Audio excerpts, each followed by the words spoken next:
مرد تراکتوریست بود و با تراکتور قبرستان را جفت کرد و حال این مرد را بینید. سبحان الله.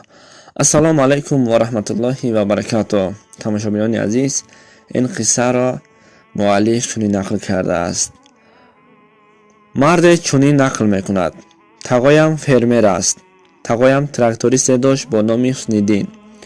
2 سال پیش در وقت بهار با تراکتوریستان به نهایت کار بسیار شد. فرمری که از دهه ما کم دور بود به زمین خودش باز زمین علاوه کرد و زمینی که جفت نکرده بود با تقایم صحبت کردند. با تراکتور جفت کردنش را خواست. زمین را باشد تراکتوریستی تقایم اکا حسن‌الدین برای زیاد بودن کارش خواست که شب جفت کند و این مرد هم با او راضی شد و شبانه با تراکتور به راه برآمد و به منزل رسیده رفت. میدانی که در کاری بود تا سحر جفت کرده برآمد. آفتاب نبرآمده به خانه برگشت.